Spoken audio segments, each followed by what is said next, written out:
3 साल बात करने के बाद भी मन में ये आ गया फ्रॉड हो गया भाई तेरे साथ। देखो फेसबुक का रिजल्ट देखो, मेरे पैर जहाँ से कट गया था। ਹੈਲੋ ਸਤਿ ਸ਼੍ਰੀ ਅਕਾਲ YouTube ਫੈਮਿਲੀ, ਤੁਸੀਂ ਸਭ ਕਿਵੇਂ ਹੋ? Welcome to my blog. ਤੁਸੀਂ ਸਭ ਮੈਨੂੰ ਜਾਣਦੇ ਹੀ ਹੋ, ਜਿੱਦਾਂ ਕਿ ਮੈਂ ਰਮਨ ਕੌਰ ਬਲੌਗਸ ਤੇ ਮੇਰੇ ਹਸਬੰਡ ਨੂੰ ਵੀ ਜ਼ਿਆਦਾਤਰ ਲੋਕ ਜਾਣਦੇ ਹੀ ਨੇਗੇ। ਅੱਜ ਸਾਡਾ ਪਰਪਸ ਹੈ ਬਲੌਗ ਬਣਾਉਣ ਦਾ ਕਿ ਸਾਨੂੰ ਲਾਈਵ ਸਟ੍ਰੀਮ 'ਚ ਜਾਂ ਕਮੈਂਟਸ ਵੀਡੀਓ ਵਿੱਚ ਸਾਰੇ ਲੋਕ ਪੁੱਛਦੇ ਰਹਿੰਦੇ ਆ ਤੁਹਾਡੀ ਲਵ ਮੈਰਿਜ ਹੋਈ ਆ, ਤੁਹਾਡੀ ਲਵ ਮੈਰਿਜ ਕਿਵੇਂ ਹੋ ਗਈ, ਤੁਹਾਡੀ ਕੀ ਸਟੋਰੀ ਆ, ਤੁਸੀਂ ਆਪਣੀ ਸਟੋਰੀ ਸ਼ੇਅਰ ਕਰੋ ਸਾਡੇ ਨਾਲ। ਥੋੜੀ ਜਿਹੀ ਆਪਣੀ ਲਾਈਫ ਦੀਆਂ ਕੁਝ ਗੱਲਾਂ ਸ਼ੇਅਰ ਕਰਦੇ ਆ, ਜੇ ਵਧੀਆ ਲੱਗਣਗੀਆਂ ਲਾਈਕ ਸਬਸਕ੍ਰਾਈਬ ਜ਼ਰੂਰ ਕਰਿਓ ਚੈਨਲ ਨੂੰ, ਤਾਂ ਕਿ ਨੈਕਸਟ ਟਾਈਮ ਤੋਂ ਅਸੀਂ ਵਲੌਗ ਬਣਾਈਏ ਤੁਸੀਂ ਜ਼ਰੂਰ ਦੇਖੋ। ਤੇ ਲੋ ਜੀ ਹੁਣ ਮੇਰੇ ਹਸਬੰਡ ਥੋੜੀ ਬਹੁਤ ਸਟੋਰੀ ਦੱਸੋਗੇ। ਫੈਮਿਲੀ ਕਿੱਦਾਂ ਠੀਕ ਠਾਕ ਹੋ ਜੀ? ਸਾਰਿਆਂ ਨੂੰ ਸਤਿ ਸ੍ਰੀ ਅਕਾਲ ਜੀ, ਨਮਸਤੇ ਤੇ ਆਦਾਬ ਜੀ। ਸਾਡੀ ਲਵ ਸਟੋਰੀ ਦੀ ਗੱਲ ਕਰਨ ਲੱਗੇ ਆ ਜੀ। ਸਾਡੀ ਲਵ ਸਟੋਰੀ ਤੁਸੀਂ ਯਕੀਨ ਨਹੀਂ ਕਰਦੇ, ਲੋਕੀ ਕਈ ਕਹਿੰਦੇ ਫੇਸਬੁੱਕ ਤੇ ਰਿਸ਼ਤੇ ਨਹੀਂ ਹੁੰਦੇ, ਰਿਸ਼ਤੇ ਨਹੀਂ ਹੁੰਦੇ ਜੀ। ਦੇਖੋ ਫੇਸਬੁੱਕ ਦਾ ਰਿਜ਼ਲਟ ਦੇਖੋ ਜੀ ਤੁਸੀਂ। ਸਾਡਾ ਫੇਸਬੁੱਕ ਦਾ ਰਿਜ਼ਲਟ ਸਟੋਰੀ ਦੀ ਸ਼ੁਰੂਆਤ ਹੈ ਜੀ 2012 ਤੋਂ। ਉਹ ਕਿੱਦਾਂ ਵਾ ਜੀ ਤੁਹਾਨੂੰ ਅਸੀਂ ਦੱਸਦੇ ਹਾਂ ਜੀ। ਅਸੀਂ ਫਸਟ ਟਾਈਮ ਮੈਂ ਦੁਬਈ ਗਿਆ ਸੀ ਜੋਬ ਕਰਨ। ਉਸ ਟਾਈਮ ਸਾਡੇ ਘਰ ਦੇ ਹਾਲਾਤ ਬਹੁਤ ਮਾੜੇ ਸੀ, ਤੇ ਜਦੋਂ ਅਸੀਂ ਇੱਥੋਂ ਨਿਕਲੇ ਆ ਦੁਬਈ ਗਏ ਆ। ਦੁਬਈ ਆ ਕੇ ਜੀ ਬੜਾ ਮਤਲਬ ਹਾਰਡ ਵਰਕ ਹੀ, ਉੱਥੇ ਲੇਬਰ ਦੇ ਕੰਮ 'ਚ ਗਏ ਹੀ ਅਸੀਂ। ਕੋਈ ਉਹ ਨਹੀਂ ਕਿ ਬੜੇ ਵੱਡੇ ਲੈਵਲਾਂ 'ਤੇ ਗਏ ਆ, ਲੇਬਰ 'ਤੇ ਕੰਮ 'ਤੇ ਗਏ ਸੀ ਕਿਸੇ ਟਾਈਮ। ਅਤੇ ਲੇਬਰੀ ਕਰਦੇ ਕਰਦੇ ਜੀ ਉੱਥੇ ਫਿਰ ਤੁਹਾਨੂੰ ਪਤਾ ਵਾ ਨਿਆਣਮਤ ਹੁੰਦੀ, ਸਾਰਿਆਂ ਨੂੰ ਆਪਣੇ ਸ਼ੌਂਕ ਪੂਰੇ ਕਰਨੇ ਹੁੰਦੇ ਜੀ। ਫੋਨ ਲੈ ਲਿਆ, ਲੈਪਟਾਪ ਲੈ ਲਿਆ ਜੀ। ਲੈਪਟਾਪ 'ਤੇ ਆਪਣੀ ਫੇਸਬੁੱਕ ਆਈਡੀ ਬਣਾ ਲਈ। ਤੇ ਇੱਕ ਦਿਨ ਇਦਾਂ ਹੀ ਦੇਖਦੇ ਮੈਨੂੰ ਸਾਡੇ ਜਨਾਬ ਰਮਨ ਕੌਰ ਜੀ, ਆਈਡੀ ਵੀ ਰਮਨ ਕੌਰ ਜੀ ਦੇ ਨਾਂ ਤੇ ਹੀ, ਬਲਕਿ ਇਹਨਾਂ ਦਾ ਨਾਮ ਬਲਜਿੰਦਰ ਆ, ਆਈਡੀ ਰਮਨ ਕੌਰ ਤੇ ਜੀ ਇਹਨਾਂ ਦੀ। ਤੇ ਫੇਕ ਗੱਲ, ਸਟਾਰਟਿੰਗ ਤੋਂ ਫੇਕ ਗੱਲ ਬਣ ਗਈ ਜੀ, ਫੇਕ ਰੀਅਲ ਬਣ ਗਈ। ਹਾਂਜੀ ਸੱਚੀ ਗੱਲ ਹੈ ਜੀ। ਇਹ ਰੱਬ ਦਾ ਤੁਸੀਂ ਕਰਿਸ਼ਮਾ ਸਮਝ ਲਓ, ਜੋ ਵੀ ਹੈ ਜੀ। ਮੈਂ ਤੁਹਾਨੂੰ ਸੱਚੀ ਗੱਲ ਦੱਸਦਾ। ਤੇ ਮੈਂ ਇਹਨਾਂ ਨੂੰ ਮੈਸੇਜ ਕੀਤਾ ਜੀ ਆਪਣਾ, ਪਹਿਲਾਂ ਹੈਲੋ ਰਮਨ ਲਿਖ ਕੇ। ਉਸ ਟਾਈਮ ਇਹਨਾਂ ਦਾ ਨਾ ਬਰਥਡੇ ਏਅਰਗੇਟ ਸੀ, ਮਤਲਬ 5-6 ਦਿਨ ਦਾ ਗੈਪ ਸੀ ਸਿਰਫ ਬਰਥਡੇ ਨੂੰ। ਤੇ ਮੈਂ ਇਹਨਾਂ ਨੂੰ ਹੈਲੋ ਰਮਨ ਜੀ ਲਿਖਿਆ। ਮੈਨੂੰ ਇਹਨਾਂ ਦਾ ਇੱਕ ਦਿਨ ਬਾਅਦ ਛੱਡ ਕੇ ਰਿਪਲਾਈ ਆਇਆ, ਕਹਿੰਦੀ ਹੈਲੋ कौन, मैं ਤੁਹਾਨੂੰ जानती हैं।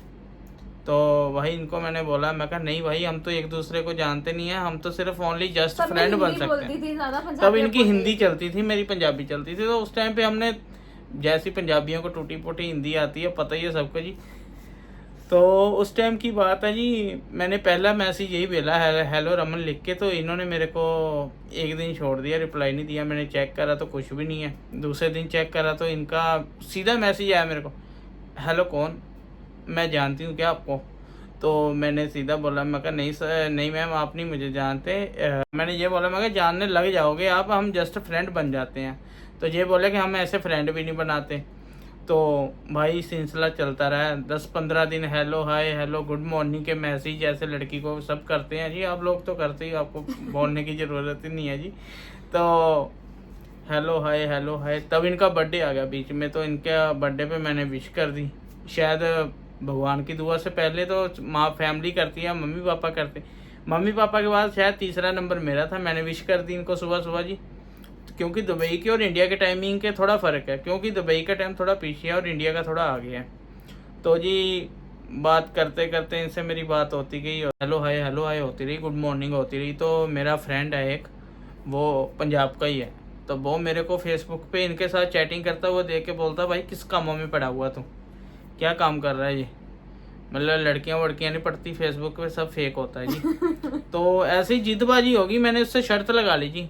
मैं कहा भाई मैं तेरे को ये लड़की पटा के दिखाऊंगा। तब हमारा शादी का मेरा मतलब, मैंने तो अपने मन में ठान लिया था कि मैंने शादी करनी इससे। तो मैंने उसको ये बोल दिया कि भाई तेरा भाई इससे शादी करके रहेगा। तो बात ऐसी होगी भाई, तो उससे शर्त लग गई। इधर जी हम रोज़ हेलो हाय। मेरी मम्मा का बर्थडे था उस टाइम पे ना, तो मैंने अपनी मम्मा से बात करी। तो मैंने अपनी मम्मा को सारी बात बताई कि मम्मा ऐसी ऐसी बात है, एक लड़की है जी, ख़ास बरेली था इनका। तो मैं ख़ास बरेली की लड़की है जी, तो मेरे से बात करती है। तो मेरी मम्मा मेरे को पहले तो बोले कि बेटा ऐसे ऐसे बात है, ये सब फेक होता है। जैसे मेरी फैमिली ने बोला, सेम इनकी फैमिली ने बोला। कहाँ वो दुबई में, कहाँ यहाँ यूपी बरेली में, भाई ऐसे कैसे होएगा, कुछ नहीं। तो भाई मेरी मम्मी को यकीन ना होए, तो मैंने क्या करा, मैंने इनको कॉल करी। मैं कहा भाई बताओ कहाँ पे हो। कह रही घर पे ही है जी। मैं कहा प्लीज़ आज रिक्वेस्ट है, आज मम्मी को प्रूफ देना कि हाँ हम दोनों एक दूसरे से बात करते हैं। चलो जी फिर मैंने नहीं, तब अपनी की बात हमारी शादी की नहीं थी। शादी आपने नहीं बोला हुई था थी, कि मेरी हाँ। मम्मी को विश कर दे। मैं कहा मम्मी को बोला मैं, फ्रेंड है, हाँ तू जी। बस विश कर दे और मम्मी को मम्मी बोल के ही विश करना, सही ये बात, मत सही बात, बोलना सही बात। आंटी जी मत बोलना, जी ये जी बात जी। हुई थी। उस टाइम पे बात हुई जी, फिर इन्होंने कॉल करी डायरेक्ट मम्मी को, मम्मी से बात हुई इनकी। तो मम्मी से इनकी बात होने के बाद मम्मी की दोबारा मुझे कॉल आई। तो मम्मी बोल रहे बेटा लड़की तो बात तो होगी, तो फोटो तो मैंने इन्होंने ओनली फेसबुक पे अपनी लिमिटेड 4 फोटो अपडेट कर रखी थी, उसके मतलब उससे पहले या कुछ ऐसा कुछ और नहीं हमारे था कभी वीडियो कॉल पे बात भी नहीं थी हमारी। 3 साल उस टाइम बाद पे थी, मतलब उस ऐसे। टाइम पे व्हाट्सअप अभी आया ही नहीं था मेरे ख्याल से, व्हाट्सअप आने वाला था उस था टाइम भी पे तो ना। हमारे फोनों में हाँ, तो जब हमारी बात हुई है इनसे, मेरी मम्मी से मेरी बात हुई है, तो मम्मी मेरे बोले कि बेटा क्या सोचा है। तो मैंने सोचा मम्मा, मैंने सीधा बोल दिया जो बात सच है, बच्चों को कह रहे अपने माँ बाप के सामने बात रखनी चाहिए, तो मैंने बात रख दी। मैंने सीधा बोल दिया मम्मा कि मैं इससे शादी करूँगा अपने ना। तो मेरे मम्मा बोले वो कहाँ बरेली और तू कहाँ दुबई, कल को तू पंजाब आ जाएगा, गुरदासपुर आ जाएगा, भाई कहाँ शादियाँ होती हैं ये फेसबुक वाली। तो भाई मैंने इनको बोला तो इनके तो बात ही नहीं कर रखी इन्होंने घर पे। तो सिर्फ मेरी मम्मी को पता है, मम्मी को पता लगते लगते पापा को पता लग गई। भाई 3-4 दिन पापा का माथा गर्म। तो पापा जी बोले कि भाई तू किस काम में गया है, तू काम करने गया है, तू इस चीज़ों में पड़ा हुआ है। तो चलो करते करते जी मैं कम से कम 1.5-2 साल दुबई में रहा। हमारी बातचीत होती रही, हमने एक दूसरे को फेस टू फेस देखा नहीं, जो हकीकत बात है। नहीं, मैंने तो बिल्कुल ही नहीं देखा था, हमारी तो वीडियो कॉल पे बात ही नहीं हुई कभी थी। 3 वीडियो, साल तक हाँ। हमने बात की विदाउट वीडियो कॉल। हाँ, हमने एक हमारी- दूसरे को ना कभी फेस टू फेस देखा था, बस 2-4 पिक्चर्स थी हमारी जिनसे हमने एक दूसरे को देखा हुआ था कि हाँ हम लोग इस बंदे से मैं बात करती हूँ, ये मुझसे बात करते हैं। और जब इसके अलावा कभी वीडियो कॉल घर में से किसी के साथ ना, मुझे ये तक नहीं पता था कि ये बिलोंग कहाँ से करते हैं, रहते कहाँ पे हैं। मतलब बिल्कुल स्ट्रेंजर थे हम लोग, फैमिली को लेके किसी को भी नहीं पता था। गुरदासपुर में हमारी कोई रिश्तेदारी नहीं थी, कुछ भी नहीं था। तो मेरे फ्रेंड का बर्थडे आ गया बीच में दुबई में, तो उसमें क्या हमने रूम में पार्टी रख ली। तो हम क्या करते थे उस टाइम पे, वीडियो कॉल पे बात तो होती नहीं थी, हाँ खाली पिक भेज दी हमने, वीडियो भेज दी, हाँ हम क्या मस्ती कर रहे हैं ये वो सब कुछ। तो जब मैं 3 साल बाद आया हूँ पंजाब, तो किसी टाइम मुझे भी लगा कि हाँ भाई मैं पंजाब आ गया हूँ, अब कहाँ बरेली है कहाँ पंजाब है, काफ़ी डिफ़िकल्ट है, एक दूसरे की पिक भेजते थे हम। अब इनका क्या काम था, इनकी सुन लो, ये फ़ोटो भेजती थी बिल्कुल कैमरा नीचे रख के और पूरी लॉन्ग खड़ी होके। तो भाई मेरी हाइट थोड़ी सही सी है, मैं ऐसे नहीं बोलूँगा मैं 6 फुट का हूँ, मेरी 5 कुछ है हाइट। तो भाई मैं इनको मेरे मन में ये चलता रहता था कि भाई रमी अगर तेरे से लंबी होगी ये तो भाई तू शादी नहीं करेगा। जब फर्स्ट टाइम हम मिलेंगे सीक्रेट सामने आ रहा हुआ। जब अच्छा है सीक्रेट सी। जब फर्स्ट टाइम है तो मैंने अपनी मम्मी को पिक दिखाई, तो मम्मी बोली भाई लड़की तो तेरे से कई गुना लंबी है। तो पंजाबी होंगे भाई वो तो लंबी है, कल को ये है वो है, लोग बातें करेंगे लंबी लड़की ले आया। तो मेरे को यकीन नहीं था किसी टाइम पे ना। तो मैं अपने हमारे पंजाब में ना एक मतलब घर की शादी आ गई। तो ये बात आपको थोड़ी वो लगेगी, तो क्योंकि मैं 3 साल तक मिला नहीं था, अभी मैं पंजाब आया हूँ, तो मैं सब कुछ जो भी मतलब फ्रॉक थी, टेडी वेयर गिफ्ट था, लेके आए थे कुछ आप? गिफ्ट थे जो मैं इसके लिए लेके आया, बल्कि मैं किसी के लिए भी कुछ नहीं लेके आया। तो वो मम्मी ने देख ली है मेरी मम्मी होगी बोली कि भाई बहन जो घर के बंदे उनके लिए कुछ नहीं लेके आया, जिससे तो मिला नहीं, अभी इसके लिए इतना कुछ लेके आ रहा है। तो उसमें फिर क्या हुआ, मैं ना मम्मी पापा बोले कि हाँ शॉपिंग करनी है। तो मैंने पापा को ऐसे ही बोल दिया, क्योंकि मैं दिल्ली में रहा था काफ़ी टाइम से, मैं दिल्ली में 2008 से जॉब कर रहा था पहले। तो मैंने बोला कि मैं चलो ना दिल्ली से कपड़ा लेके आता हूँ, फर्स्ट टाइम मैं बरेली आ रहा हूँ। बोला दिल्ली जा रहा हूँ, आप बरेली रहा हूँ। तो मैं पहले दिल्ली निकला, दिल्ली निकलने के बाद फर्स्ट टाइम दोपहर को 1 बज रहा मुझे भी था। नहीं पता था कि आप बरेली आ रही हैं। मैंने इनको नहीं बताया था, मैं क्या सरप्राइज दूंगा मैं कि मतलब एकदम से जा रहा हूँ मैंने इनको ये नहीं बोला कि मैं ट्रेन में हूँ या मैं कुछ भी है। तो जब मैं गया हूँ दोपहर के 1 बज रहे थे दिल्ली में उस टाइम, जब मैंने ट्रेन पकड़ी इनकी खास बरेली की। तो बस मेरे को ये मैंने इनसे ये पता कर रखा था, इनका घर का एड्रेस ले रखा था पहले सब कुछ। बात करते थे जैसे हफ्ते में एक बार पूछ लेते थे क्या राइट एड्रेस क्या है, बात कर ली, फिर थोड़ा टाइम नॉर्मल, फिर तुम किस जगह रहते हो जी, तुम्हारे घर का एड्रेस क्या है, बातों बातों में पापा का नंबर दे दो, फैमिली का नंबर दे दो, भाई बातों बातों में सब निकलवा लिया। इतनी छोट मतलब उस टाइम एज भी नहीं थी, और ये सारा काम हुआ मेरी फ्रेंड की वजह से। मेरी फ्रेंड ने मुझे आईडी बना दी फेसबुक की कि ऐसे ऐसे फेसबुक चलती है, हम सब ना फोन पे नहीं फेसबुक पे बात किया करेंगे, ग्रुप बनाएंगे वहां पे हम सब बात करने के लिए। तो मैंने कहा चल ठीक है, मेरे पास फोन भी नहीं था, पापा के फोन से करती थी मैं फेसबुक वगैरह, एज भी बहुत छोटी थी, इतनी ज्यादा एज भी नहीं थी मेरी। तो इनका मैसेज वगैरह आ गया, तो धीरे धीरे पता चलने लगा कि हाँ फेसबुक पे स्ट्रेंजर लोग भी मिलते हैं, ऐसे ऐसे चैट होती है। तो आगे की बात सुनिए। तो जैसे ही मैं ट्रेन में बैठा 1 बजे, मतलब शाम को, जहाँ से दिल्ली से सिर्फ 4 घंटे का रास्ता है, तो पहुँच गया जी मैं वहाँ पे खास बरेली पे उतरा। जैसे ही मेरे को इनकी कॉल आ गई तो मैंने कॉल उठाई, तो ये कह रहे कहाँ हो, कि मतलब उस टाइम पे वीडियो कॉल होने लग गई थी धीरे धीरे ना। तो मेरे को पूछे कहाँ हो, मैं कहा भाई घर पे ही हूँ। तो मैंने बोला आप कहाँ पे हो, कह रहे हम तो गली में घूम रहे हैं। इन्होंने बोला हम गली में घूम रहे हैं, मैं कहा अच्छा जी। तो मैंने क्या करा, मैं होटल से निकला, जो इनकी मेन गली मेरे सामने वो मैंने छोड़ दी, आगे की 10 गलियां सारी चेक कर ली भाई, एक जैसे घर सब, क्योंकि फोटो पे मैंने घर देख लिया था बीच में भाई, जहाँ जाऊँ गली में मेरे को कोई दिखे ना। 10 गलियां देखने के बाद भाई मैंने इसको फ़ोन मारा, मैंने कहा भाई मैं ना ऐसी ऐसी बात है, बरेली आया हूँ तेरे पास। भाई इसके मैंने फोन स्विच ऑफ कर लिया, स्विच ऑफ कर लिया भाई, इनके रंग उड़ गए कि भाई रम्मी कैसे आ सकता है। तो भाई मैं परेशान, मैं कहा फोन बंद कर लिया, मैं फ्रॉड हो गया लग रहा। 3 साल बात करने के बाद भी मन में ये आ गया फ्रॉड हो गया भाई तेरे साथ लग रहा। तो भाई उस टाइम इतनी समझ नहीं, टी शर्ट पहनी हुई थी मैंने, एक रेड कलर की पैंट पहनी हुई थी, सबसे बड़ी बात सुनो आप। तो भाई मैं इनको बोला आ जाओ। इनके बाहर गली में ना एक मोमोस वाला है, बहुत फेमस है, इनका रोज का गेड़ा होता था उसके पास खाने पीने का। तो भाई ये आए आराम से, फर्स्ट टाइम की बात बता रहा हूँ, मैंने जब इनको फर्स्ट टाइम देखा ना, ये मेरी हाइट से थोड़ी सी नीचे थी। पहले तो मेरे को ये संतुष्टि हो गई अच्छी तरह से कि भाई इसकी हाइट छोटी है। सबसे पहले मैंने मन में लिया हाइट ही देखूंगा भाई, तो हाइट इसकी मेरे लेवल की थी, तो मैंने तसल्ली होगी, खुश हो गया। एक तो कह रहे दिया जल जाता ना मन में, एक लड्डू फूटा तो वो फूट गया हाइट को लेके। तो ठीक है जी, वहाँ पे अब इनके चाचे हैं, वो भी वहाँ पे गाड़ियाँ चलाते थे, इनके पापा का ट्रकों का कारोबार है जी, नंबर 1। तो भाई ये आई है मोमोज की दुकान पे, साथ में इनकी फ्रेंड, सबसे हेलो आए करिए। कम से कम मैं आई थी 9 लोग लेके साथ में, 9 लोग थे हाँ, बीच में बच्चे बड़े सब थे, जितनी भी फ्रेंड्स थी इनकी। तो भाई हम वहाँ पे ये जैसे ही आए हैं स्टॉल पे, वहाँ मैं खड़ा हो गया इनके साथ। तो इनकी निगाह अपनी चारों ओर घूम रही थी कि कहीं इनके चाचे ना आ जाए, पापा ना आ जाए, यहाँ पहली बार जिंदगी में ऐसा हो रहा है, डर तो लगेगा। इनको ये था जहाँ पे बसड़ ना हो जाए, घर से निकले नहीं थे। सच बात है भाई, ये कि हाँ इनको लग रहा था कहीं बसड़बाजी ना हो जाए जहाँ पे। जैसे ये स्टॉल पे आए हैं, स्टॉल पे मैंने एक दूसरे को हमने देखा है, फर्स्ट टाइम देखा जब, तो ये भी शर्मा रही है, तो मैं भी बस देख रहा हूँ जी। मैं क्या तो कोई बात ही नहीं की थी, शानू मैंने बस बातें हाँ, की तो मैंने ये बातें करी, बस हमने हाल चाल पूछा, मैं कैसे हो, ठीक है। हाइट देखने आए थे, मेन बात ये है कि आप आए इसीलिए थे भाई। हाइट कल को ये मेरे से लंबी होती तो मेरे ऐसे सिर पे हाथ रख लेती है। तो होता भाई, सबको होता है भाई, औरों के भी हो रखी होगी, भाइयों को सबको पता है। तो भाई हमने फर्स्ट टाइम हम मिले हैं, जब मिलने के बाद मोमोज मैंने पैक करवा दिए, सबको खिला दिए जी, सब जाने लगे। मैंने एक टाइम पे इनको बोला कि मैं क्या, मैं मिलने आया जी, मैं तेरे साथ ही शादी करूंगा, जब हमारी पक्का ही है, जब हमने करनी है।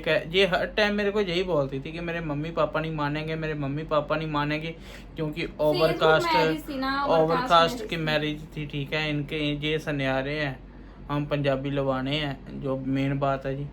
तो फिर कहीं ना कहीं मैंने इसको यही स्टार्टिंग से ए से लेके जेड तक ये मान लो कि मैंने इसको कभी भी ये नहीं बोला कि भाई हमारी शादी नहीं होगी। मैंने इसको बोला भाई मैंने तेरे से प्यार करा, तो जहाँ मर्जी रहे हम शादी करेंगे। तो फर्स्ट टाइम तो मैं बोल के चला गया इनको, तो तसल्ली होगी हाँ भाई कि हाँ हमारा 3 साल का रिलेशन है, तो बिल्कुल सही है, क्योंकि फेक नहीं है। सबसे बड़ी बात आपको बताता हूँ जी कि मतलब मैंने 3 साल इनसे बात करी है, मैं दुबई था, अगर ये ऐसी वैसी होती तो मेरे से दुबई में पैसा मंगवा सकती थी, लेकिन कभी भी इसने मेरे को आज तक, ये भगवान कसम खलवा लो, कुछ भी करवा लो, कि आज तक इसने मेरे को कोई डिमांड नहीं करी कि मेरे को पैसा भेजो या मेरे को कुछ ले के दो या कुछ ऐसा कुछ भी। उस टाइम पे है ही नहीं था, सच बात बताऊँ। वो तो आज के युग में ये चल रहा है, लेकिन उस टाइम की बात बता रहा हूँ, जब मैं 2012 से 13 के बीच मिल के मैं पंजाब आ गया। सबसे बड़ी बसड़बाजी कहाँ पे हुई है जी, जब पंजाब गया हूँ भाई, पापा बोले जीन्स कहाँ है, पापा को पता लग गया भाई बरेली गया है। ठीक है, मेरा एक फ्रेंड था मोनू, अभी एक्सपायर हो गया वो बेचारा ना, तो उसकी भी बात बताऊंगा।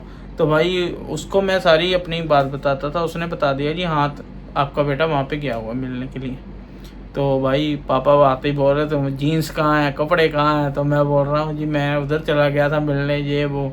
चलो काफ़ी गुस्से वुस्से हुए उस टाइम पे क्या, तो मैं फिर भी हमारी बात चल रही थी। उसके बाद जी मेरा यार दोस्त था मोनू। अब गांव के लड़के होते हैं जी, सब गांव के पंजाब के पिंड के लड़के होते हैं, सब मस्ती खोर। हम एज थी मेरी उस टाइम पे 21 22 के आसपास, तो हुल्लड़बाजी बहुत थी जी। यार दोस्त ने बाइक ले ली, घूमते रहे अपने एरिया में, घूमते रहने, खाना पीना, रात को आ जाना। मतलब मैंने आज तक कोई नशा टच नहीं करा, वैसे हमें नशा है चिकन विकन का, हमने खाया है, ठीक है, खाते रहते थे, ठीक है जी। तो कुछ दिनों में ये मेरे से बात चलती रहती थी जी, इनसे मेरी बात होती रहती थी। तो अब यारी दोस्ती में बंदा पड़ जाता है, इधर बात कम हो जाती है। तो यार दोस्त ने क्या करा, 2 महीने बाद स्प्लेंडर सेल करके बुलेट ले ली। तो ठीक है जी, बुलेट ले ली। अब बुलेट का शौक है सबको, आपको पता पंजाबी लड़के हैं, सबको पता है बुलेट का शौक होता है, बुलेट ले ली। अब ऐसा हो गया, एक गुंडागर्दी वाला हिसाब हो गया। अब इसकी बात नहीं माननी, फ़ोन आना मेरे को, ठीक है जी। तो मैंने इग्नोर करके जी ठीक है रुक जा, बाद में बात करता हूँ, अभी कहीं हूँ, बैठा हूँ, बाहर हूँ, इग्नोर करने लगा मैं। तो इसको पता था कि हाँ इग्नोर हो रहा है मेरे को। तो भाई एक टाइम था कि मतलब कोई दिन ऐसा था, मतलब मेरे पापा का फ्रेंड है, तो उनके लड़के की शादी थी, तो पंजाब में थी उस टाइम, मार्च की 21 तारीख थी। तो मेरी इनसे सुबह सुबह, माता का पहला नराता था उस दिन, ये हिंदू थे उस टाइम पे, तो भाई इनके माता के नराते रखते हैं। तो इन्होंने मेरे से कसम खिला ली कि भाई तू चिकन नहीं खाएगा माता के नरातों में, 9 नरातों में चिकन नहीं खाएगा। तो मैंने कसम खा ली इसकी भी भाई कि मैं नहीं खाऊंगा। तो अब शादी में ये इन्होंने मेरे से सुबह बात हुई है, हमारा थोड़ा झगड़ा हो गया किसी बात को लेके कि हाँ ठीक है मैं शादी पे नहीं जाना। तो मैंने जिद कर ली भाई मुझे जाना ही जाना है, मैं शादी पे चला गया। अब सब यार दोस्त बैठे हुए थे, इन्होंने मेरे को गुस्से में ब्लॉक कर दिया नेट से। तो मैं भी अपने यारों दोस्तों में मस्त था, तो मैं चला गया शादी में। अब शादी में गए हैं, फर्स्ट जाते ही मैंने चिकन खा लिया वहाँ पे। जैसे चिकन खाया मेरे दिमाग में आया तो मैं भूल गया। तो मैं कहा भाई अब खा लिया तो अब क्या, चलो खा लिया। खा के हाँ भी वहाँ पे थोड़ा कुछ और भी चल रहा था दिमाग में। तो मम्मी पापा, शाम की 5 बजे की बात है, तो मम्मी पापा बोले चलो घर चलते हैं। तो मैंने उनको बोला भी मैं 2 मिनट रुक जाओ, अभी डोली चलने जाने वाली है। डोली मतलब कि आपको समझते ही हो कि लड़की की विदाई होने वाली है। तो जब शादी होने जब विदाई होने वाली थी, मम्मी बोले नहीं चलते हैं। चलो जी हम आगे घर पे आ गए। तो अभी मेरा यार दोस्त उधर से घर, अपने दूसरे घर से बुलेट लेके आ गया। तो मेरे को बोला 2 मिनट का काम है, चल बाजार चलते हैं। तो मैंने मम्मी को बोला आ रहा हूँ करके, तो मैं घर से निकल लिया। तो हम गए हैं, बीच में मेरा दोस्त है एक और, राजा नाम का लड़का है। उसका दादा काफ़ी बीमार था, हमारे पास वाले गांव में एडमिट था वो। अब उसकी बाइक उधर खड़ी थी, तो वो हमें बोला कि हमें जाना है। अब मेरा दोस्त मोनू मना कर रहा है, कह रहा भाई मैं नहीं जाऊँगा। मैंने बोला भाई यार भाई बंदी वाली बात है, जारी दोस्ती है, चल देते हैं। तो भाई हम निकल दिए। मार्च की 21 तारीख को शाम को 6 बजे हमारा एक्सीडेंट होता है जी, मतलब गांव के थोड़ा सा बाहर जाके बस अड्डे के पास। तो आगे से डिस्कवर आती थी 135 और मेरे बुलेट की स्पीड कम से कम 70-80 की थी। तो हम एक दूसरे से बातें भी कर रहे हैं, मेरे यार दोस्त के, भाई वो कितनी स्पीड में आ रहा। तो हमें पता ही नहीं वो हमारे से टक्कर हो जाएगी उसकी। तो भाई वो इतनी ज़ोर से टक्कर हुई है, हम सब गिर गए, हम 3 गिर गए, वो चौथा गिर गया, उसकी बाइक को आग लग गई। भाई मेरा दोस्त मोनू वो मौके पे मर गया। तो हम 2 थे, एक राजा और अम्मी, हमारी दोनों की टांगें टूट गई। तो अभी जब टूटी है, जब सबसे पहले राजा ही उठा है हमारे से। तो उसने मुझे हिलाया है कि रमी भाई उठो उठो उठो। मैं उठा हूँ, जब हम मेरे ख्याल से आधे घंटे बाद होश आई है। और अगले दिन आपको वापस जाना था छुट्टी हाँ, करके, दुबई वापस मुझे जाना था। वापस मेरा टिकट दोबारा में- टिकट टिकट हो हो रखी थी, रखी मतलब थी मेरी पूरी। फ्लाइट थी अगले दिन, पक्का था। हाँ, मैं जा रहा था वापस। इधर भी झगड़ा हो रखा, सब उल्टा हो गया मतलब। तो भाई जब मेरी आँख खुली है, जब मैं देख रहा हूँ 200-250 बंदा फ़ोटो क्लिक कर रहा है, वीडियो बना रहा है, कोई भी ऐसा नहीं है कि एम्बुलेंस को कॉल कर दे या कुछ। तो मेरे एक जानने वाली मैडम है, तो मैंने उनको पहचान लिया। उन्होंने मुझे बोला हाँ जी किसके बेटे, मैंने ऐसे ऐसे बोला जी मैं इनका बेटा हूँ, मुझे फ़ोन लगा के दे दो एक बार। तो मैंने अपने पापा को कॉल करी, मैंने बताया अपने पापा को, पापा ऐसे ऐसे मैं जहाँ पे पड़ा हुआ हूँ एक्सीडेंट हो गया। अब उनके पैरों तले ज़मीन हिल गई पूरी। तो भाई वो रोने लगे, भागे भागे आए, 3-4 एम्बुलेंस आ गई तब तक। भाई जो ज़्यादा सीरियस था, डिस्कवर वाला जिसकी दोनों टांगें टूट गई, उसको उठाया, मोनू को उठाया, हमें डाला गाड़ियों में। तो भाई पापा रो रहे उस टाइम पे, और मेरे इतनी दर्द, मेरी कम से कम 3-4 जगह से हड्डी टूट गई पैर की। तो मैं खुद बड़ा परेशान हूँ उस टाइम पे। हॉस्पिटल में मुझे लेके गए गुरदासपुर में मेरे को 2 दिन रखा उन्होंने। 2 दिन रखा क्या मतलब, उन्होंने क्या करा, थोड़ा सा काम करा, गर्म पट्टियाँ बांध दी मेरी टांग को। उसके बाद गर्मी का थोड़ा मौसम, गर्मी और सर्दी दोनों मिक्स थी उस टाइम पे। 2 दिन उन्होंने गर्म पट्टी नहीं खोली, मेरा जो ऑपरेशन का था वो सारा गल गया, मतलब बुरा हो गया सब कुछ मेरे साथ ना, जितना भी था। पहले थोड़ा डाउन तो थे ही थे हम, तो मेरे एक्सीडेंट होने से काफ़ी डाउन चले गए हम। ऐसे चले गए कि मतलब 2 दिन बाद मेरी तबीयत ख़राब हो रही है, ऐसी हो रही है कि मेरे को सांस लेने में फुल तकलीफ़ हो गई। तो जब गुरदासपुर के डॉक्टरों को लगा कि हाँ हमारे बस में नहीं है कुछ भी, तो उन्होंने हमें अमृतसर रेफर कर दिया 2 दिन छोड़ के। वहाँ पे गुरु रामदास हॉस्पिटल है, चैरिटेबल हॉस्पिटल है, आप देख सकते हो, आप नेट पे सर्च कर सकते हो जी। वहाँ मेरे को शाम को लेके जैसे ही ये निकले हैं, एम्बुलेंस में डाला है, तो मेरे को होश नहीं, ठीक है, कि मेरे को मतलब कब डाला है, कब मेरे को एक वेरका आता है उससे पीछे ना, अमृतसर से पीछे नहीं तो वेरका आपने आता है। मुझे कब बताया कि आपका एक्सीडेंट हुआ? तो इनको तो पता ही नहीं, जो हकीकत बात है इनको पता ही नहीं। तो मैं जैसे ही पड़ा था, मैं एम्बुलेंस में जा रहा हूँ, तब इनकी बड़ी बहन है रिम्पी, तो मैंने उनको मैसेज डाल दिया कि मैंने ना ऐसे ऐसे मेरी ना टांग टूट गई, तो मैं हॉस्पिटल जा रहा हूँ। इनको बताया नहीं, तो इसके मन में भी यही चल रहा है कि रम्मी आ गया, उसने मुझे कॉल नहीं किया, पता मुझे लग गया ऐसी कुछ। वाइब्स आ रही थी कि पता नहीं आज क्यों, आज लड़ाई भी हुई है कि सुबह से फोन में मैसेज कहाँ है कहाँ नहीं है, कि कोई बैठा होगा कहीं पैर वैर तुड़वा के, तभी नहीं उसके हाथ पैर चल रहे, मुझे मैसेज कर दे, एक मैसेज भी नहीं किया। तो एक बंदा घर पे जैसे बात कर, और मुझे नहीं पता था कि एक्सीडेंट सच में हो गया है। मतलब एक भगवान की तरफ से ऐसी वाइब बनी हुई थी उस टाइम पे कि वो चीज मेरे मुंह से पहले ही निकल गई कि हाँ हो सकता है। अब इधर मैंने ये चीज 5 बजे मुझे अंदाजा हुआ है, मुझे लग रहा है 7 बजे इनका मैसेज आ गया कि हाँ मेरा पैर टूट गया, मेरी टांग टूट गई है, मेरा फ्रैक्चर हो गया है। पूरा फ्रैक्चर नहीं हुआ था, मतलब हड्डी वड्डी सब टूट गई थी। बिल्कुल ऐसा लग रहा था कि पता नहीं जान भी बच पाएगी या नहीं बचेगी। और ये सब चीजें मुझे एक दिन तो पता ही नहीं चली। उसके नेक्स्ट डे मुझे सुबह 9-10 बजे जाके मुझे पता चला कि हाँ इनका एक्सीडेंट हो गया। तब भी मैंने सीरियस नहीं लिया, मैंने कहा थोड़ा बहुत फ्रैक्चर आया होगा जैसे आता है नॉर्मली। तो जब मेरे को गुरदासपुर लेके जा रहे थे, पहले जब गुरदासपुर का आपको बता ही रहा हूँ, जब लेके जा रहे तो मेरी ब्लीडिंग बहुत हो रही थी, पैर में से ब्लीडिंग हो रही थी। तो डॉक्टर क्या बोला कि हाँ डॉक्टर सुबह आने वाले हैं, तो उस टाइम वेट करो। तो मेरी ब्लीडिंग सुबह 4 बजे तक होती मैं काफ़ी कमज़ोर महसूस करने लग गया अपने आप को। तो सुबह डॉक्टर आए, उन्होंने थोड़ा इलाज वलाज करा मेरा, ठीक है। 2 दिन बाद मेरी मतलब और ज़्यादा तबीयत ख़राब हो गई, मेरी छाती पे भी बुलेट का वजन डला हुआ था। मेरे को क्या, डॉक्टरों को भी पता नहीं है, तो मेरे को ऑक्सीजन की प्रॉब्लम होने लगी। तो उन्होंने देख लिया कि हाँ मतलब मुश्किल लग रहा है बचेंगे। तो उन्होंने मेरे पापा से बात करी, मेरे नानू से बात करी, मेरी मम्मी से बात करी कि हाँ भाई हमें लग रहा है कि इसकी तबीयत ज़्यादा ख़राब हो रही है, इसको अमृतसर रेफर कर देते।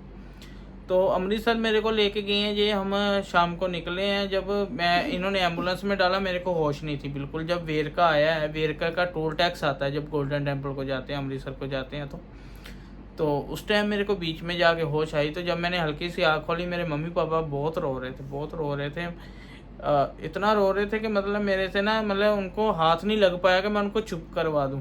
मतलब मैं बेहोशी की हालत में था उस टाइम पे ना। तो मेरे को लेके पहुंचे हैं, ये शाम को 6 बजे निकले हैं, तो 8-9 बजे लेके पहुंच गए वहाँ पे गुरु रामदास हॉस्पिटल इमरजेंसी में। तो वहाँ पे डॉक्टर है तरुण। तो वहाँ डॉक्टर मेरे को देखा, जब उन्होंने मेरा पैर देखा, पैर गल गया था, टाँके खुल गए थे। काफ़ी हालत ख़राब थी। जब मेरी मम्मी ने आगे होके देखा मेरा पैर तो मम्मी पीछे की पीछे गिर गई। भाई बहुत बुरा टाइम चल रहा था, इनका फ़ोन आ रहा था बार बार। तो अभी मैं अपना पैर दिखा रहा हूँ, मेरे पैर जहाँ से कट गया था तो मेरी पैर की एक फिंगर तो मिली नहीं थी, कहाँ गिर गई। तो उन्होंने डॉक्टरों ने क्या करा, ऑपरेशन करके ये मेरी पैर की इसको इसके साथ अटैच कर दिया। अभी मेरे पैर की 4 उंगली है। उसके बाद मेरे ये जहाँ पे नुकसान हुआ था ये पूरी हड्डी टूट गई थी, ये जो टाँके लग रहे हैं।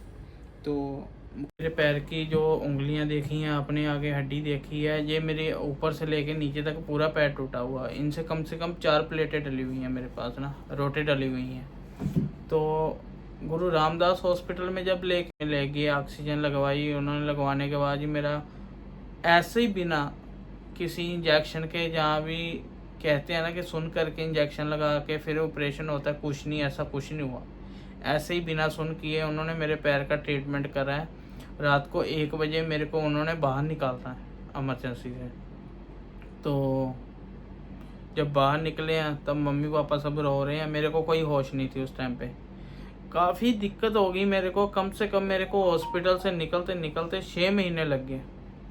हॉस्पिटल में मैं पड़ा रहा 6 महीने। तो मेरा मतलब ऑपरेशन कभी कहीं पे प्रॉब्लम आ रही है, कभी कहीं पे प्रॉब्लम आ रही है, छोटे छोटे ऑपरेशन हो रहे हैं, कोई इधर लेके जा रहा, कोई इधर लेके जा रहा।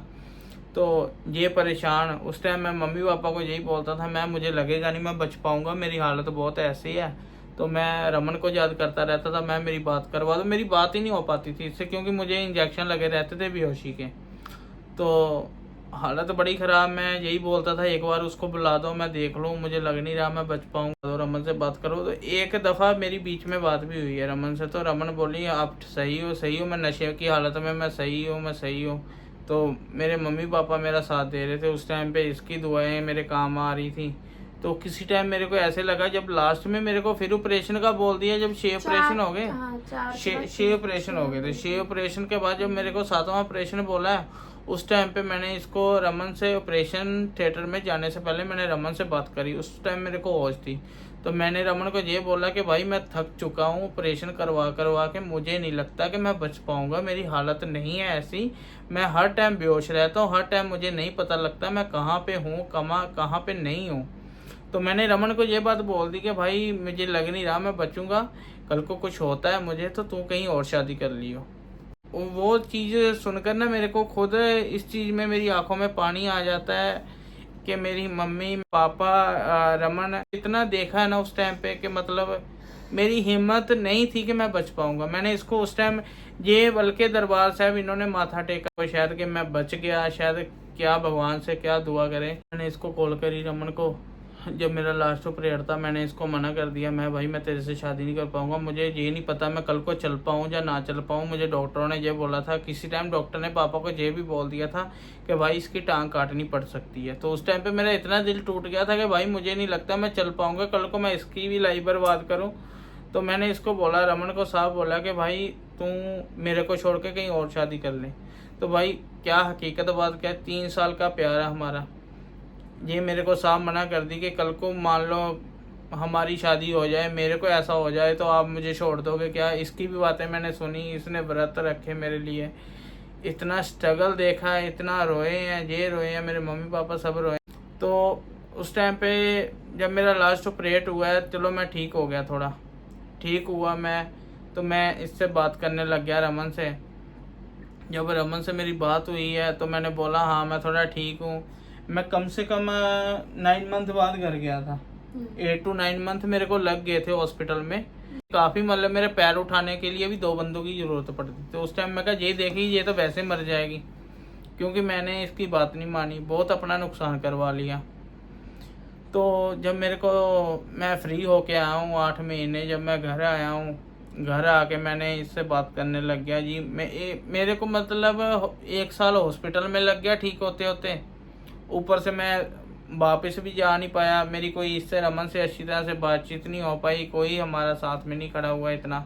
ये रमन मेरे साथ हर टाइम खड़ी रही, हर टाइम हमारी बातें होती रही है। मैं 8-9 महीने घर पे आने के बाद भी मैं 3-4 महीने अपने जो बोलते हैं हाथ में पकड़ के हैंडल था घूमता रहा हूँ। बीच में थोड़ा चलने लग गया मैं जी, रमन से मेरी बात होती, ਪਰ ਮੈਂ ਇਹ ਗੱਲ ਦੀ, ਤੁਸੀਂ ਅੱਜ ਦੇ ਪਿਆਰਾਂ ਦੀ ਗੱਲ ਕਰਦਾ, ਮੈਂ ਫੇਸਬੁੱਕ ਦੇ ਪਿਆਰ ਦੀ ਗੱਲ ਕਰਦਾ। 3 ਸਾਲ ਅਸੀਂ ਸਟਰਗਲ ਕਰਨ ਤੋਂ ਬਾਅਦ ਇੱਕ ਦੂਰੇ ਨੂੰ ਦੇਖਿਆ ਨਹੀਂ। ਜਦੋਂ ਅਸੀਂ ਦੇਖਿਆ ਵੀ ਇੱਕ ਦੂਰੇ ਨੂੰ, ਉਸ ਤੋਂ ਬਾਅਦ ਮੇਰੇ ਨਾਲ ਇਹ ਭਾਣਾ ਵਾਪਰ ਗਿਆ कि एक्सीडेंट हो गया।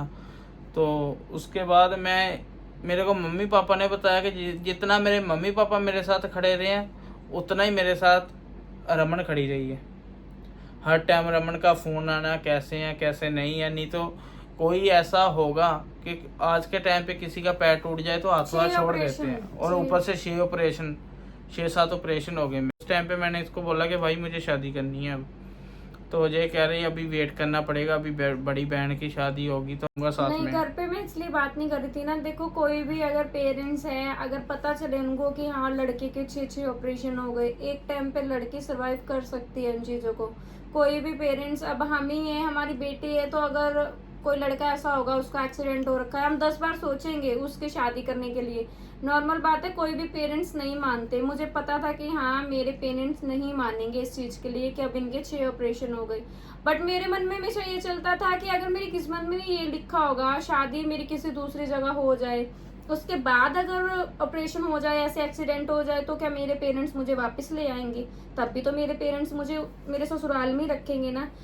मेरी तो रमन की जो मैरिज हुई, मेरे को ਅੱਜ ਤਾਂ ਉਹ ਟਾਈਮ ਤੋਂ ਲੈ ਕੇ ਅੱਜ ਤੱਕ ਮੈਂ ਇਹ ਚੀਜ਼ ਦੇ ਮਤਲਬ ਕਿੱਥੇ ਤੁਹਾਨੂੰ ਖੜੇ ਹੋ ਕੇ ਦੱਸਦਾ ਕਿ ਅੱਜ ਤੱਕ ਮੈਨੂੰ ਰਮਨ ਨੇ ਕਦੇ ਡਿਮਾਂਡ ਨਹੀਂ ਕੀਤੀ। ਅਸੀਂ ਇੰਨਾ ਮਾੜੇ ਤੋਂ ਮਾੜਾ ਟਾਈਮ ਦੇਖਿਆ ਨਾ ਕਿ ਮੇਰਾ ਭਰਾ ਨਾ, ਅਸੀਂ ਮੇਰੀਆਂ ਭੈਣਾਂ, ਅਸੀਂ ਇੰਨਾ ਮਾੜਾ ਟਾਈਮ ਦੇਖਿਆ ਵਾ ਕਿ ਕਦੇ ਕਿਸੇ ਨੇ ਬਾਤ ਚਲੋ ਕੀ ਫੜਨੀ ਉਸ ਟਾਈਮ ਤੇ ਇੰਨੀ ਕਿ ਮਤਲਬ ਮੇਰੀ ਰਮਨ ਨੇ ਇੰਨਾ ਸਾਥ ਦਿੱਤਾ।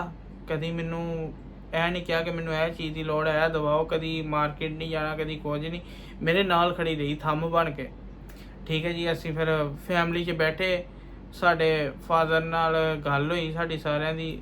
ਜਦੋਂ ਸਾਡੇ ਘਰ ਰਮਨ ਆਈ ਹੈ, ਮੇਨ ਸਾਡੇ ਘਰ ਜਿੱਦਾਂ ਲక్ష్ਮੀ ਨਹੀਂ ਆ ਜਾਂਦੀ ਕਿ ਮਤਲਬ ਸਾਡੇ ਹਾਲਾਤ ਇੱਦਾਂ ਹੀ ਚੱਲੀ ਜਾਂਦੇ, ਮਤਲਬ ਕਿ ਰੋਟੀ ਟੋਕ ਸਭ ਕੁਝ ਇੱਦਾਂ ਹੀ ਚੱਲੀ ਜਾਂਦਾ ਹੈ। ਤੇ ਜਦੋਂ ਰਮਨ ਆਈ ਆ ਤੇ ਸਾਡੇ ਘਰ ਦੇ ਵਿੱਚ ਇਹ ਹੋ ਗਿਆ ਕਿ ਜਿੱਦਾਂ ਨਾ ਮਤਲਬ ਰੱਬ ਵੱਲੋਂ ਲక్ష్ਮੀ ਆ ਜਾਂਦੀ ਨਾ, ਲక్ష్ਮੀ ਆ ਗਈ, ਲక్ష్ਮੀ ਵਾਲਾ ਰੂਪ ਹੋ ਗਿਆ ਇੱਕ ਹਿਸਾਬ ਦਾ। ਇਹ ਆਏ ਆ ਅਸੀਂ, ਉਹਦੇ ਤੋਂ ਬਾਅਦ ਮਹੀਨੇ 1.5 ਮਹੀਨੇ ਬਾਅਦ ਹੀ ਇੱਕ ਕੋਠੀ ਦੀ ਗੱਲ ਚੱਲ ਰਹੀ, ਜੋ ਰਮਨ ਨੇ ਪਾਪਾ ਨਾਲ ਗੱਲ ਕੀਤੀ ਕਿ ਪਾਪਾ ਇੱਦਾਂ ਇੱਦਾਂ ਵਾ, ਅਸੀਂ ਕੀ ਕਰੀਏ। ਕਿਉਂਕਿ ਨਵੀਂ ਰਮਨ ਆਈ ਸੀ, ਪਾਪਾ ਸਾਡੀ ਸੌਂਦੇ ਨਹੀਂ, ਪਾਪਾ ਸੌਂਦੇ ਸੀ ਰਮਨ ਦੀ, ਕਿਉਂਕਿ ਰਮਨ ਦੀ ਡਿਮਾਂਡ ਘਰ ਦੇ ਵਿੱਚ ਜ਼ਿਆਦਾ ਸੀ। ਤੇ ਪਾਪਾ ਨਾਲ ਗੱਲਬਾਤ ਹੋਈ ਜੀ। ਪਾਪਾ ਨੇ ਦੇਖਿਆ 5 to 6 ਮੰਥ ਦੇ ਵਿੱਚ ਅਸੀਂ ਉਧਰ ਨਵੀਂ ਕੋਠੀ ਸ਼ਿਫਟ ਹੋ ਗਏ। ਉਹਨੇ ਸਾਨੂੰ ਬੇਟੀ ਦੀ ਦਾਤ ਬਖਸ਼ੀ। ਉਸ ਤੋਂ ਬਾਅਦ ਸਾਡੇ ਬੇਟੀ ਹੋਈ। ਉਸ ਤੋਂ ਬਾਅਦ ਅਸੀਂ ਉਹ ਸਾਡੇ ਤੋਂ ਵੀ ਜ਼ਿਆਦਾ ਲੱਕੀ ਨਿਕਲੀ। ਉਹ ਸਾਡੇ ਤੋਂ ਵੀ ਜ਼ਿਆਦਾ ਲੱਕੀ ਨਿਕਲੀ ਕਿ ਉਹਨੇ ਨਵੇਂ ਘਰ 'ਚ ਪੈਰ ਪਾਇਆ ਜੀ। ਕਿੱਥੇ ਘਰ ਦੀ ਛੱਤ ਚੋਂਦੀ ਸੀ, ਕਿੱਥੇ 6 ਮਹੀਨਿਆਂ ਦੇ ਵਿੱਚ ਰੱਬ ਨੇ ਇੰਨੀ ਮਤਲਬ ਸੁਣੀ ਸਾਡੇ ਲਈ, ਨਹੀਂ ਸਾਡੀ ਬੇਟੀ ਲਈ ਸ਼ਾਇਦ ਘਰ ਬਣ ਗਿਆ ਸਾਡਾ, ਉਹਦੇ ਲਈ ਸੁਣ ਲਈ ਰੱਬ ਨੇ। ਉਹਨੇ ਨਹੀਂ ਸੀ ਰਹਿਣਾ ਇਦਾਂ ਦੇ ਚੋਂਦੇ ਹੋਏ ਘਰਾਂ 'ਚ, ਕੱਚੀਆਂ ਛੱਤਾਂ 'ਚ। ਮਤਲਬ 6 ਮੰਥ ਦੇ ਵਿੱਚ ਸਾਡੇ ਏਸੀ ਤੱਕ ਘਰ ਦੇ ਵਿੱਚ ਲੱਗ ਗਏ। ਇੰਨਾ ਜ਼ਿਆਦਾ ਮਤਲਬ ਇੰਨਾ ਉਹ ਸੀਗਾ, ਕਿੱਥੇ ਇੰਨਾ ਜ਼ਿਆਦਾ ਸੀਗਾ ਕਿ ਅਸੀਂ ਰੋਟੀ ਖਾਣ ਟਾਈਮ ਸੋਚਦੇ ਸੀਗੇ ਕਿ ਕਿੱਦਾਂ ਖਰਚਾ ਚਲਾਵਾਂਗੇ। ਕਿੱਥੇ 6 ਮਹੀਨਿਆਂ ਦੇ ਵਿੱਚ ਇਦਾਂ ਦਾ ਹੋ ਗਿਆ ਕਿ ਅਸੀਂ ਘਰ ਛੱਡ ਕੇ ਅਸੀਂ ਕੋਠੀ ਲੈ ਲਈ, ਕੋਈ ਡਬਲ ਸਟੋਰੀ। ਬੇਟੀ ਹੋਣ ਤੋਂ ਬਾਅਦ ਉਸ ਟਾਈਮ ਤੇ ਜਦੋਂ ਮੇਰੀ ਬੇਟੀ ਹੋਈ ਹੈ, ਉਸ ਟਾਈਮ ਸਾਡੀ ਲਾਈਫ ਬਹੁਤ ਸਟਰਗਲ ਚੱਲ ਰਿਹਾ ਸੀਗਾ। ਸਟਰਗਲ ਚਲੋ ਹੁਣ ਵੀ ਚੱਲੀ ਜਾ ਰਿਹਾ ਵਾ।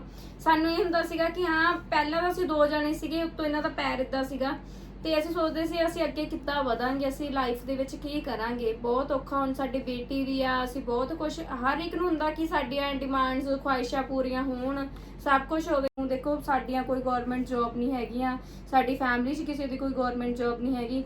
ਸਾਨੂੰ ਇਸ ਚੀਜ਼ ਦੀ ਬਹੁਤ ਪ੍ਰੋਬਲਮ ਹੋ ਗਈ ਸੀਗੀ ਕਿ ਹੁਣ ਸਾਡਾ ਘਰ ਕਿੱਦਾਂ ਚੱਲੂਗਾ। ਫਿਰ ਸਾਡੇ ਜਿਹੜੇ ਇਨ-ਲਾਸ ਸੀਗੇ ਮੇਰੇ, ਉਹਨਾਂ ਨੇ ਵੀ ਮੈਨੂੰ ਇਹੀ ਗੱਲ ਕਹੀ ਕਿ ਬੇਟਾ ਹੁਣ ਦੇਖੋ ਸਾਡੀਆਂ ਵੀ ਗਵਰਨਮੈਂਟ ਜੌਬ ਨਹੀਂ ਹੈਗੀਆਂ, ਤੁਸੀਂ ਹੁਣ ਸੈਲਫ ਇੰਡੀਪੈਂਡੈਂਟ ਹੋਵੋ, ਤੁਸੀਂ ਆਪਣਾ ਖਰਚਾ ਖੁਦ ਕਰੋ। ਜਿੱਥੇ ਤੱਕ ਉਹਨਾਂ ਦੀ ਪਹੁੰਚ ਸੀ ਉਹਨਾਂ ਨੇ ਵੀ बेचारे ने लगाता सीगा। तब हमने क्या किया, हमें मजबूरी में अपना घर छोड़ना पड़ गया। हमने OLX पे जॉब देखी तो हमारी दोनों की जॉब लगी। हमें पहले ऐसे लगा कि फेक ना हो या कुछ भी, तो हमने कहा, मेरे हस्बैंड पहले दिल्ली जॉब करते थे, दुबई जाने से पहले उन्होंने दिल्ली भी 8-10 साल पहले दिल्ली रही हैं। तो मैंने ये चीज़ सोची कि चलो जाके देखते हैं, अगर नहीं होएगा तो घर आ जाएंगे, कोई बात नहीं। हम जाते हैं तो भगवान ने साथ दिया। मेरी तो जैसे मैं आज सुबह में मॉर्निंग में दिल्ली पहुंची हूँ और मैं 8 बजे दिल्ली पहुंची थी, 11 बजे मेरी इंटरव्यू थी। तो इंटरव्यू जैसे मैं देने गई तो पहली इंटरव्यू में मेरी सिलेक्शन हो गया। तो वो मुझसे बोले कि आप ऐसे कीजिए मैडम, आप अभी से ज्वाइनिंग कर लीजिए। तो मेरी जॉब थी पहले कीर्ति नगर दिल्ली में पड़ता है, फर्नीचर मार्केट पड़ता है, तो मेरी वहाँ पे सीधी मैनेजर की पोस्ट लग गई वहाँ पे इंटरव्यू में सिलेक्शन होने की वजह से। तो चलो जी, हमें थोड़ी खुशी हो गई कि चलो अच्छी सैलरी पे मेरी जॉब लग गई। जब इनकी जॉब लगी है तो मैं कम से कम 1 हफ्ता फ्री बैठा हूँ। हाँ, तो इनकी जॉब थी जो हमने देखी थी वो फेक थी, वो नहीं निकली वो थी। फर्स्ट टाइम जब हमने देखी तो वो फेक थी। जहाँ पे मेरी जॉब स्टार्ट हुई वहाँ पे मेरे ओनर ही थे, उनके रेफरेंस मैंने उनको शेयर किया कि हम ऐसे ऐसे पंजाब से आए हैं तो हमें अभी जॉब की काफी नीड है। फिर रेफर किया, उन्होंने बताया कि मतलब ऐसे हमारे रिलेटिव्स में है कोई, तो आप मैनेजर की पोस्ट है वहाँ पे भी अभी नीड है, आपके हस्बैंड को बोलिए आप इंटरव्यू दीजिए, वहाँ पे सिलेक्शन हो जाएगा, मैं फ़ोन कर दूंगा उनको। तो इनका वहाँ जाने से सिलेक्शन हो गया। इनकी भी जो 1 हफ्ते बाद दोनों की जॉब लग गई। जब हम दिल्ली में आए हैं, पहली बार मैं दिल्ली आई हूँ। हाँ, फर्स्ट टाइम। ड्यूटी से आते थे हम लोग तो थके हुए होते थे दोनों लोग, आके खाना बना के बिना पंखे के नीचे सोना, भाई बहुत दिक्कत होती थी। तो भाई करोल बाग में आनंद पर्वत एक एरिया पड़ता है जी, ठीक है जी, वहाँ पे 24 आवर्स में ओनली एक टाइम पानी आता है, वो आता है रात को 2 बजे। भाई रात को 2 बजे उठना है, हम दोनों ने उठ के इन्होंने कपड़े धोने हैं रात को 2 बजे। सर्दी का टाइम होता था, सर्दी का टाइम था उस टाइम पे। दिसंबर हाँ, ऐसे ही मौसम था। सितंबर में आ गए थे भाई रात को 2 बजे कपड़े धोने, और वो भी कोई मशीन नहीं, कोई कुछ नहीं, हाथों से कपड़े धोने। रात को 2 बजे लोग कहते हैं जी लव मैरिज वाली लड़कियां नहीं टिकती या लव मैरिज नहीं टिकती। अगर टिकने वाला इंसान होएगा ना, वो कैसी सिचुएशन में टिक जाएगा। मैं खुद भी सोचती हूँ, जिसको निभानी है ना, वो मतलब कुछ भी हो जाए वो बंदा कभी भी किसी को छोड़ेगा नहीं। ये बात है, हकीकत 100% है कि उस टाइम पे हमारे इतने मतलब स्टार्टिंग में आके कोई भी हम ये नहीं कि हम उसमें बैठ गए इधर बैठ गए। एक चादर पहले घर पे स्ट्रगल देखा, जो देखा ही देखा। अगर दिल्ली में आई अपना बच्चा छोड़ा, छोटा सा क्यों छोड़ा, बहुत बड़ी मजबूरी थी, छोड़ना पड़ गया हमें, इसलिए हम अपने बच्चे को कभी वैसा प्यार नहीं दे पाए। मैं वही बात बता रहा हूँ आपको, रात को 2 बजे उठना, जब कपड़े धोने इन्होंने रात को 2 बजे ही नहा के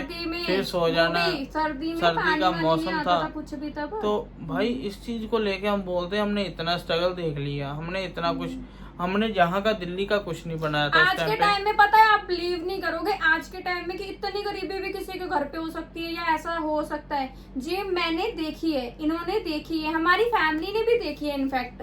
क्योंकि देखो अगर कोई इंसान आगे बढ़ता है ना, उसके पहले उसको बहुत कुछ देखना पड़ता है। मैं दिल्ली आई हूँ, जब तक हमारे दोनों की सैलरी, हम क्या करते थे, एक की सैलरी अपने पास घर चलाते थे, एक की सैलरी हम घर भेज देते थे या घर का काम करवा देते थे कोई ना कोई। तो क्या रहता था कि जैसे 1 साल हो गया, अब आते स्टार्टिंग में सैलरी नहीं मिलती। मेरे घर से मेरी जॉब काफी दूर थी और मुझे बस में अप डाउन करना पड़ता था, मैं बस में आती जाती थी। दिल्ली आने के बाद हमने थोड़ी थोड़ी सेविंग करनी स्टार्ट कर दी। जैसे हमारी सेविंग होनी शुरू हो गई तो हमने सोचा कि मतलब अब ऐसा किया जाए कि पेरेंट्स को थोड़ा बहुत कुछ गिफ्ट करते हैं हम। काफ़ी टाइम हो गया उनको भी, वो भी बेचारे स्ट्रगल ही देखते चले गए अब तक का। मेरी मदर इन लॉ ने बहुत ज़्यादा स्ट्रगल देखा लाइफ में, तो उनका ये था कि उन्होंने कभी मेरे को कभी कुछ नहीं बोला था। हम जो बोलते थे वो हमारे साथ एग्री हो जाते थे। ठीक है बच्चों, तुम कह रहे हो तो ठीक है, तुम सही कह रहे हो, हम जैसे तुम्हें अच्छा लगे तुम वैसा कर लो, जैसे तुम्हें सही लगे तुम वैसा कर लो।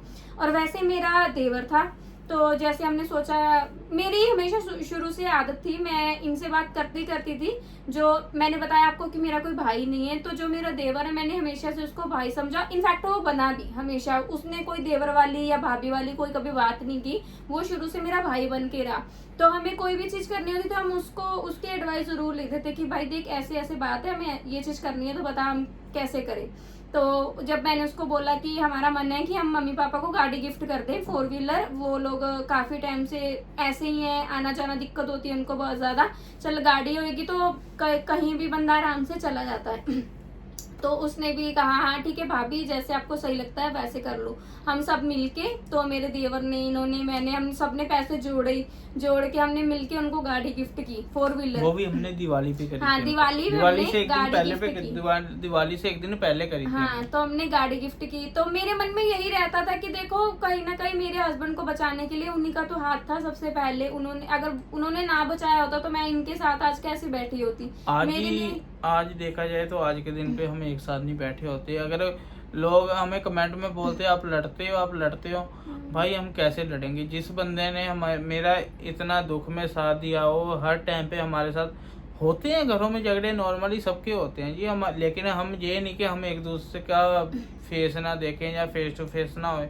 भाई हम 2 घंटे बाद फिर हंसने लग जाते हैं एक दूसरे के फेस देख के। और उसी का नाम मेरा घर जिंदगी चलने है। की बसने की सबसे बड़ी वजह ये थी कि मैंने कभी भी अपना दुख किसी से शेयर नहीं किया। कभी भी मैंने मेरे पेरेंट्स को कभी नहीं, आज भी ये बात पता नहीं होगी कि मैंने खिचड़ी तक खाई है। मैं अपने ससुराल में कैसे तक रही हूँ। इनफैक्ट मेरे मायके में मतलब मेरे फादर ने कभी मेरे मुंह से बात नहीं निकलने दी थी। कुछ भी हमारी डिमांड होती थी, बोलने से पहले हमारे आगे वो चीजें आ जाती थी कि हाँ मेरे बच्चों को चाहिए। तो वो ही लड़की शादी के बाद ये सब देख रही है तो थोड़ा बहुत इफेक्ट पड़ता है लाइफ में। तो फिर भी चलो, मुझे ये था कि पहले जैसी लाइफ नहीं रही, बहुत कुछ चेंज हो गया, शादी हो गई है, अब जैसे हस्बैंड रखेंगे वैसा रहना पड़ेगा। और मैंने भी कभी इनको किसी चीज के लिए सच्ची में तंग नहीं किया। कि हमने सोचा कि अब दिल्ली में जॉब, देखो दिल्ली में जॉब करने वाला बंदा या तो वो जॉब करके बचा सकता है या वो खा सकता है, वो एक ही काम कर सकता है। तो हमने सोचा कि ऐसा नहीं चलेगा, बिजनेस करना पड़ेगा यहाँ पे। तो हम दोनों जॉब तब तक कर रहे थे, हम अपनी सैलरियों में से एक सैलरी बैंक में डिपॉजिट करवा देते थे, एक सैलरी रखते थे अपने पास कि हाँ हमें बिजनेस स्टार्ट करना है, भले वो किसी चीज का भी हो। तो हमने सोचा कि हम ट्रांसपोर्ट का ही करेंगे, ट्रांसपोर्ट गाड़ियों का बिजनेस हम करेंगे। तो जी धीरे धीरे करके हमने धीरे जी भगवान ने हर टाइम साथ दिया जी हमारा। हाँ। भगवान ने साथ दिया, हमारी फैमिली की सपोर्ट थी हमें पीछे कि आप करो, अच्छा है कि कल को हाँ भी हम आगे बढ़ पाए। ठीक है, रमन का स्ट्रगल था, यही था हमारी लाइफ का। फिर हमने अपना बिजनेस स्टार्ट किया। अब भगवान की दुआ से हमारा खुद का काम है। फिर इन्होंने मुझे बोल दिया कि रमन तूने अब तक कभी एज अ हाउस वाइफ बन के तू रही ही नहीं है, कभी तूने देखा ही नहीं है ये सब चीजें क्या होती हैं। तो इन्होंने मुझसे ये बात बोली कि अब मैं कमाऊंगा और तू खा, तू बैठ आराम से, तू अपने घर के अंदर बैठ, मुझे भी फील हो कि तू मेरी वाइफ है, अच्छे से रही। क्योंकि जब से शादी हुई तो हम दोनों ही एक हिसाब से, हम दोनों ही जिसको कहते हैं ना एक दूसरे का कंधा, एक एज अ हस्बैंड, दोनों ही हस्बैंड बने पड़े थे कि दोनों ही कमा रहे थे, फैमिली के लिए कर रहे थे, दोनों कमा रहे थे। अब हमारा भगवान की दुआ से अच्छा खासा काम है, दिल्ली में खुद का बिजनेस है, मैं अब हाउस वाइफ हूँ। अब मेरी मर्जी है, मेरा सैलून भी है, मैं ऐसी बात नहीं है कि मैं नहीं जाती आती, मैं वहाँ पे भी चली जाती हूँ। मगर ये है कि ज्यादा टाइम मैं घर पे स्पेंड करती हूँ। मेरी शादी को आज 8 साल हो गए। 8 साल के बाद हमने 3-4 साल दिल्ली में भी बहुत स्ट्रगल देखा। 3-4 साल के बाद अब जब से हमारा बिजनेस हुआ है अपना, तब से चलो भगवान, खाने सबको 2 रोटी होती है। देखो ये तो अपनी अपनी सोच है, जो बंदे की ख्वाहिशात होती है वो कभी पूरी नहीं होती। बंदा अपनी जरूरत पूरी कर ले ना तो समझो वो इंसान है जिसने ये सब पूरा कर लिया। तो अब हमें ऐसा लगता है कि हमारी जरूरतें पूरी हो रही है तो हम जिंदगी अच्छे से जी रहे हैं, क्योंकि ख्वाहिश जिंदगी के मरते दम तक कभी खत्म नहीं होती, वो हम पूरी कर ही नहीं सकते। तो सब लोग मुझे कमेंट में बोलते हैं कि आपकी लव मैरिज है, आपने इनमें क्या देखा। मैंने इनमें सच्चाई देखी कि हाँ ये लॉयल है मेरे साथ, कभी इन्होंने मुझे धोखा नहीं दिया। अगर मैंने इनको नहीं छोड़ा, इन्होंने भी मुझे नहीं छोड़ा। नहीं तो लड़के नशे कर, आज के जमाने के लड़के नशे करते हैं कितने, जहाँ सबसे ज्यादा एक लड़के को इम्पोर्टेंस चाहिए होती है उसकी रिस्पेक्ट। इनकी तरफ से मुझे वो चीज हमेशा मिली, भले मुझे अच्छे से कुछ ना मिला हो, मगर मुझे रिस्पेक्ट जितनी मैंने सोची थी ना उससे भी बढ़ के मिली। तो वो चीज मेरे लिए मैटर करती है। एक लड़की के लिए गरीबी हो अमीरी हो मैटर नहीं करती, रिस्पेक्ट मैटर करती है। तो मुझे अभी थोड़े दिन पहले ग्रुप में लाइव स्ट्रीम में बोला गया कि तुम्हारा तो जी बिजनेस बड़ा मोटा है जी, मोटी कमाई आ रही है जी। सब बोल रहे हैं सब बोलते हैं ये मोटी कमाई के लिए ना, जो हमने देखा है कुछ लोगों को जब हम स्टोरी सुनाते हैं ना कि तो कहेंगे यार ये तो फेक ही बोल रहे हो, ऐसा कैसा कोई कर सकता है, ऐसे कैसे कौन करता है, आज के जमाने में इतना नहीं कोई भी होता। मगर देखो जी जिसके 6 ऑपरेशन पड़ जाए ना, कहते हैं एक हॉस्पिटल और कोर्ट कचहरी जिसके घर में पड़ गया ना वो अच्छे से अच्छा ऊपर से नीचे आ जाता है। तो वो चीज जब इनके में 6 ऑपरेशन सामने वाला बंदा देखता है, पैर देखता है, तब जाके मानता है कि हाँ आप लोग सच कह रहे हो, ये चीज हुई होगी। तो ये थी हमारी लव स्टोरी। अगर आपको अच्छी लगी हो तो थैंक यू सो मच। आज हमने आपके साथ शेयर कर दी, हमें भी अच्छा लग रहा है, हमारा मन थोड़ा सा हल्का हो गया। कमेंट और सब्सक्राइब दबा के शेयर करना।